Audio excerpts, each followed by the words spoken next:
Want to do a do-it-yourself camper van conversion build? Well, you're in the right place. Welcome to SWELLER'S and Dwellers.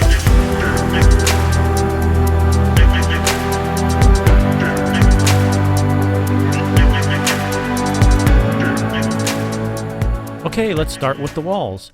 I purchased two 1/8" Luan mahogany plywood sheets and attached them to the walls with self-tapping screws.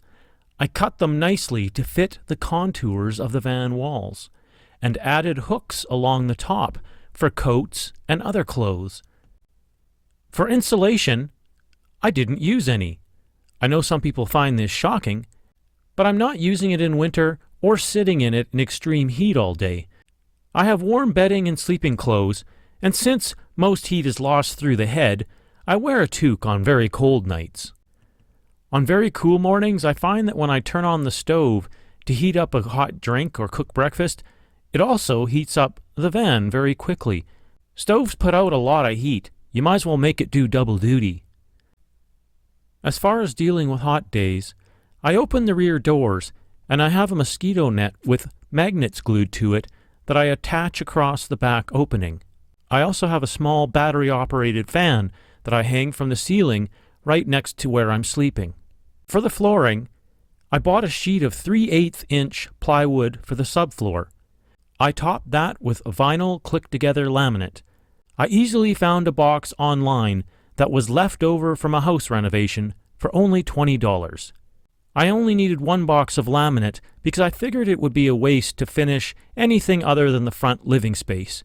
Below the bed and in the rear where I store my bike, I've left the bare metal of the van. Because I can't stand up in the van, I actually don't wear shoes inside, and I keep the floor clean and tend to sit and stretch out on the floor with cushions and pillows. And this floor is completely free-floating. I've not attached it to the base of the van, and the reason for that is because this floor needs room to expand and contract, and if you were to secure it to the bottom, you could get buckling and separation when the floor goes through the seasons here in Canada, where it varies between -30 and +30. During my Alaska trip, I drove on some pretty rough roads, the McCarthy Road and the Dempster, and I found even with the floor floating, it never really moved because it's quite heavy and solid as assembled. All I noticed was that on the roughest roads, after 100 kilometers of driving, it had maybe shifted about ½ inch. So I found a fairly simple solution. What I did was I took 1 minute and I pushed it back into place. My bed is wall to wall. To make it, I used 2 sheets of 5/8" plywood. The first was cut for supports and the second for the platform. I couldn't skimp on the mattress because I need to sleep well. So I got a custom-made, full twin-size foam mattress. It's got a layer of 2" firm 2036 foam topped with another layer of 1.5" 0.5" waffle 2026 foam. For window coverings, I actually use bamboo beach mats that have a silver backing. I've cut them to size, and I attach them with the flexible clips meant for the back of picture frames. The clips nestle under the screws that attach the window to the frame.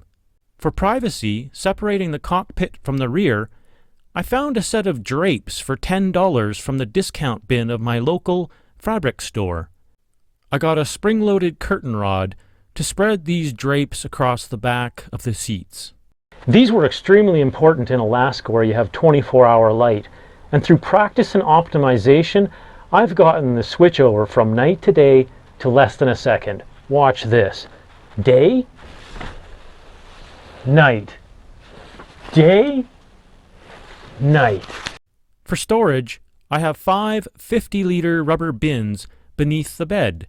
The lip of the front flooring keeps the bins in place, but I also use a ratchet strap across the front of them when moving for extra safety. Now let's look at the kitchen. For water storage, I have a 25-liter or 7-gallon container to contain all of my fresh water. I positioned it so the spout is over the doorway entry, so any drips just go outside of the van. For food cooling, I got a cheap 5-day cooler on sale.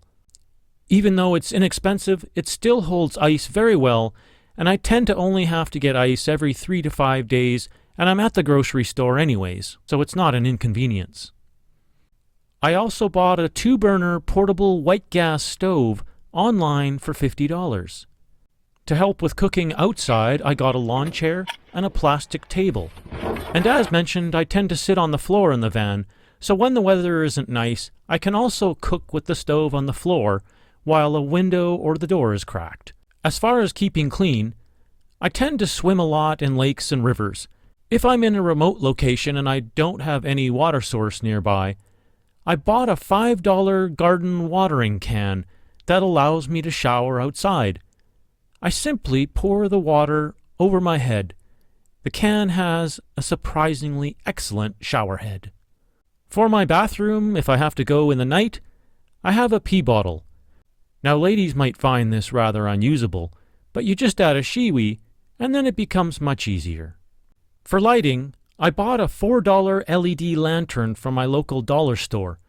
It has a triangle of 3 panels of LEDs that provide light in every direction. Although I started with it like this, I eventually took it apart and separated the 3 panels and added long lengths of wires, allowing me to mount the panels separately along the roof, while mounting the base of the lantern above my bed with the switch.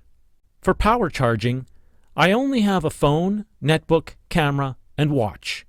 And I'm not stationary for more than 2 nights, so I find that I can keep all charged while driving using a $20 second-hand inverter that I found online. It simply plugs into the accessory slot of the dashboard. For storing my bike, I made a garage in the rear of the van that takes a mere 11.5 inches of depth. I'm able to load and unload the bike with no disassembly. I merely have to loosen the handlebars and turn them sideways. Also accessible from the rear is more storage underneath the bed. So I know this is pretty sparse for some people, but you know what? It really works for me. I've been using it for the past 6 years, all the way from the deserts in the south to the Yukon and Alaska up in the far north. This exact design probably won't work for anyone else. I mean, there's as many van designs as there are people on the face of the earth. But none is wrong or right or better than the other. The best design is simply the one that works for you. However, I hope with this design, I've at least inspired you and maybe even got your creative juices flowing for your own build. If you appreciate my efforts to make these videos and don't think I'm some sort of crazy lunatic, I would be humbled if you would subscribe to my channel, because it's the only way you can support me and let me know that you want me to continue making more. So until next time, keep your life simple and enjoy your van. Bye for now.